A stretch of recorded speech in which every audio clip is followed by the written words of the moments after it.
Story recapped here. Today, I'm going to explain an action, fantasy, horror film called Legion. Spoilers ahead. Watch out and take care. It is early morning, 2 days before Christmas, when a man, appearing bloodied, falls from the sky. The man, Michael, takes off his clothes, and wings emerge from his back. He takes a large knife, cutting into his flesh, removing his wings. He screams in agony as a halo appears above his head, descending to a collar around his neck. As the halo wraps around his collar, it falls off. He breaks into a warehouse and starts mending his wounds. He then heads to a room full of guns, gathering large caliber firearms.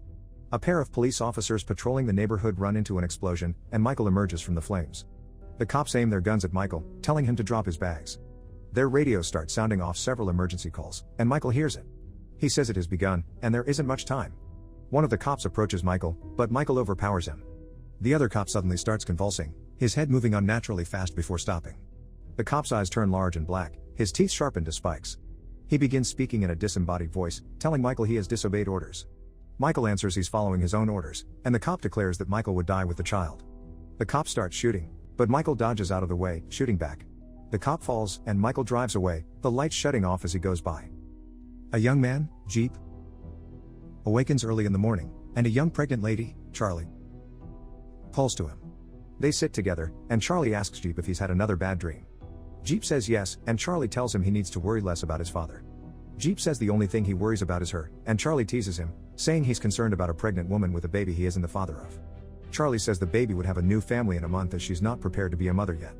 Jeep offers to help her raise the child together, but Charlie tells him he needs to stop worrying about her. Later in the day, Bob, Jeep's father, opens up his diner and messes with the television to get better reception. A man with a hook hand, Percy, teases Bob. A rebellious young woman, Audrey, stands by the jukebox machine, and her mother, Sandra, expresses her distaste for the way Audrey is dressed. Sandra's husband, Howard, annoyed by Sandra's rant, tells Audrey what Sandra thinks, and Audrey snaps back with a sarcastic remark. Kyle, enjoying his drive, sees the nearest car service is in 50 miles. He considers stopping at the diner. He sees a pregnant Charlie smoking, greeting her a Merry Christmas. He then asks for directions and realizes he's way off course. Charlie and Kyle then enter the diner, where an impatient Sandra hounds Howard about leaving. Kyle asks to use Bob's phone, and Howard asks Bob when their car would get fixed, saying they've waited too long. Bob checks on Jeep and sees he's not working on the car but is busy polishing a crib for Charlie's baby. Jeep walks out, and Bob goes after him, telling him he needs to stop chasing after Charlie. Jeep answers, saying he's been having terrible nightmares about Charlie, with horrible things happening to her over and over. He says he feels an overpowering sense to take care of Charlie. Bob thinks Jeep is making a mistake chasing after Charlie and thinks Jeep would be better off leaving the diner in search of a better life. Bob goes back into the diner and sees the television had lost reception again. He tries fixing it up, but he only gets an emergency broadcast signal. Percy checks his radio, and he hears the same thing from all frequencies. Everyone listens worriedly as the monotonous emergency broadcast ringing fills the diner. In Bob's office, Kyle finally connects a call with his ex-wife, saying he'd arrive the next day for their divorce signing. He demands to speak with his son, but the call cuts off. He tries redialing, but the phone lines are now dead. A frail older woman steps into the diner with a big smile on her face. Charlie takes her order, and the woman starts speaking with Sandra. Charlie serves the woman her order, and the woman asks Charlie about her baby. She asks about the father and asks Charlie how she would manage to raise the baby independently. Charlie says she can take care of herself, but the woman tells her the baby would burn. Charlie is taken aback, but the old woman repeats what she said, now with more profanity. Everyone in the diner hears this, and they all look at the old lady. Charlie storms away, and the woman happily devours her meal, now being swarmed by flies. She then says all babies are going to burn. Sandra tries talking to the woman, but the woman fires back, insulting Sandra. Howard gets up to speak to the old woman, but she bites his neck, taking a big chunk of flesh. Percy throws a frying pan at the woman, her neck cracking back, but she gets up as if unaffected. The woman then jumps up and starts crawling on the ceiling. Bob gets a shotgun and starts shooting at the woman. The woman slaps Bob away, and Jeep gets the shotgun but hesitates to pull the trigger. The woman flies towards him, her feet sliding across the floor. The woman suddenly falls dead after Kyle shoots her several times. Everyone in the diner rushes to take care of Howard, who has now lost a considerable amount of blood. Kyle and Percy get Howard and his family to Kyle's car, and they start driving to the hospital. They run into what appears to be a cloud but is a massive swarm of locusts. Kyle's car returns and Bob meets them rushing back in and sees a massive swarm of locusts flying overhead, blocking out the sun. The men then take the old woman's body to throw it out and see a police car approaching. The police car stops, and Michael emerges. Bob aims the gun at Michael, telling him to stay away. Bob then explains the rationale for his behavior. Michael seems unfazed by Bob's story and realizes Bob and the rest have no clue what is happening to the world. Michael grabs the weapon from Bob, pointing it at Bob's head. Percy steps out, trying to resolve the confrontation. Michael considers the situation and tells them more people similar to the old woman would be arriving soon. He hands Bob back his shotgun and gives everyone a firearm, even Charlie, but he tells her to refrain from doing anything brave. They all head into the diner and barricade the doors. Night falls, and Michael leads the men to the roof to get a better vantage point of their enemy. They hear an ice cream truck approaching, and a tall, lanky man exits the ice cream truck. When he sees the men, he lets out a guttural screech before his limbs start stretching out. It charges at the men, and they start shooting until it dies. They see more cars approaching, and Michael orders them to shoot. The vehicles then stop, and the drivers all step out and start walking towards the diner. Michael orders them to keep firing, telling them the targets are no longer people. One of the attackers bursts in through the windows and starts dragging Howard away. Sandra, Audrey, and Charlie all dive in to help, but another attacker grabs Charlie, excited to see he's found her. Michael steps in, slicing the man's arm off. He shoots at the windows, and the attackers start backing away. Michael then grabs a frantic Sandra and tells her Howard is dead. Michael is disappointed in Charlie and reminds her not to do anything brave. The men head back down, and Bob demands an explanation for what's happening. Michael reveals to everyone that God has become angry and has ordered the extermination of the human race. He explains that the attackers they fought off are mere vessels possessed by angels. Everyone is in disbelief, saying they've never heard of angels doing such a thing. Jeep asks how Michael has such a vast knowledge regarding their enemy, and Michael reveals that he used to be on the angel side. Bob interjects, saying the whole thing is preposterous and expressing his non-belief in God. Michael says God reciprocates Bob's feelings, also losing faith and belief in humans. Michael then says his sole purpose is to protect Charlie and her baby as her child is humanity's only hope for survival. Michael says he doesn't care what they believe in, but the fact remains that the attackers outside want them all dead, especially Charlie and her unborn child. Jeep chats with Michael, asking him his origin. Michael says he was a general in God's army and decided to defy God when God gave him an order he didn't believe in. Michael says God had lost faith, but he had not. Jeep asks Michael how he has maintained faith. Michael says that even though the world is filled with hatred and darkness, he still sees glimpses of hope in people who refuse to give up and surrender, people who do not bow in the face of loss, people like Jeep. Michael recalls his time back in the heavens, the moment he was given the order he defied. Gabriel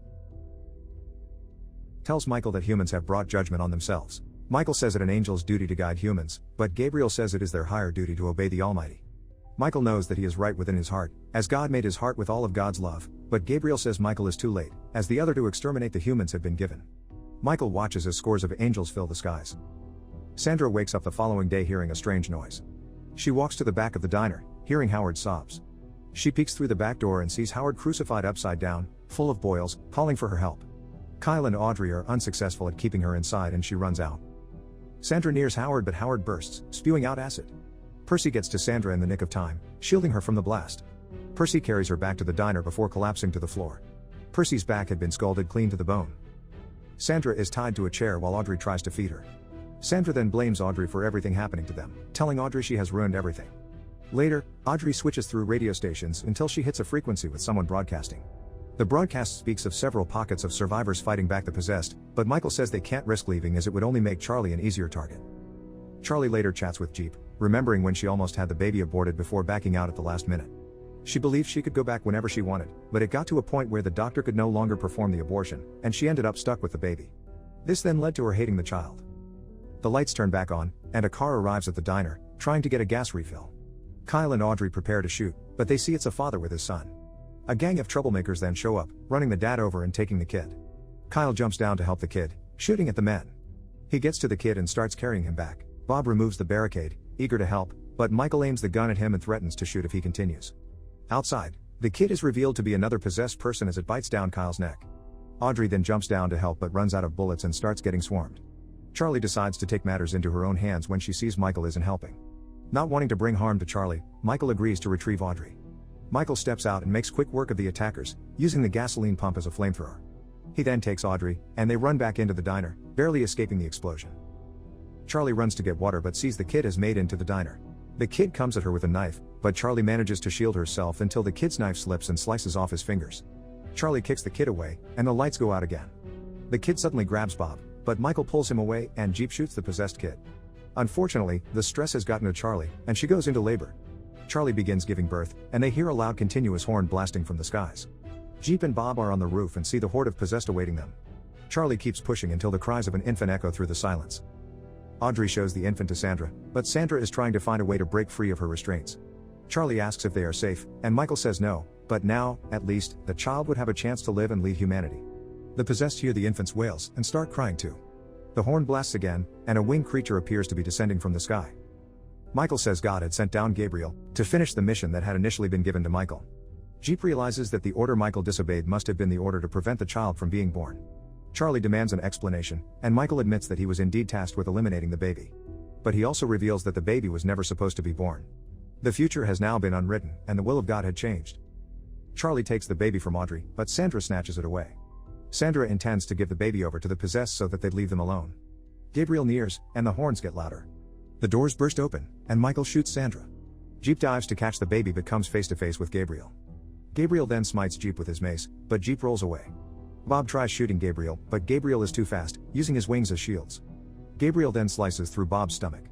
Michael stops Jeep from helping, telling him he must leave with Charlie to keep the baby safe by following the instructions. Michael, Audrey, and Charlie slowly make their way to the police car, and all the possessed stop and let them pass. Gabriel calls Michael God's rebellious son, and Michael points out how Gabriel had always been the one eager to please their father. Gabriel is surprised to see Michael without wings and tells him his disobedience will be punished. Michael says what happens to him is irrelevant as the child had already been born. Michael asks Gabriel for a truce, but Gabriel rejects, saying there's no other way. The two then prepare to fight as Jeep drives away, headed for the settlement they heard on the radio. Michael uses his guns, shooting at Gabriel, and Gabriel begins thrashing and moving about, trying to hit Michael. Gabriel wounds Michael using his wings, but Michael gets behind Gabriel, choking him into submission. Gabriel then takes his mace and stabs Michael. Michael falls to the ground, and Gabriel sheds a tear as he watches his brother die. Michael then illuminates before disintegrating. As Jeep drives, he notices markings appearing on his forearm and understands these are the instructions Michael was pertaining to. Gabriel finds Bob still alive, but Bob had been releasing gas, letting it fill the room before igniting it with his lighter. Gabriel flies away, but a massive fireball engulfs the diner along with the possessed outside. Jeep, Charlie, and Audrey think they've escaped when Gabriel smashes into them. Gabriel grabs hold of their car, and he almost gets a hold of the baby. Jeep accelerates, and Audrey grabs hold of Gabriel. Audrey shouts for Jeep to step on the brakes, and he does so, launching Audrey and Gabriel forward. The car then crashes into a ditch. The baby and Charlie miraculously survive, and Jeep leads them up a mountain. Gabriel then appears, cornering Charlie, but Jeep dives into Gabriel, pushing both of them off a cliff. Gabriel prepares to strike down Jeep, but Michael appears, saving Jeep. Gabriel can't believe his eyes, as Michael had openly disobeyed their creator but had once again been granted eternal life. Michael then boasts, as only Gabriel gave God what he wanted, but Michael gave God what he needed. Gabriel tries to strike Michael, but Michael is too fast, slicing through Gabriel before he notices. Michael then spares a defeated Gabriel. Michael departs, telling Jeep he is the true protector. Jeep asks if they'll meet again, and Michael says to keep his faith alive. Jeep and Charlie then find the surviving settlement and prepare themselves to raise humanity's last hope for survival. Subscribe to watch more videos like this. Turn on notifications. And leave a like, it really helps the channel out. Thank you for watching.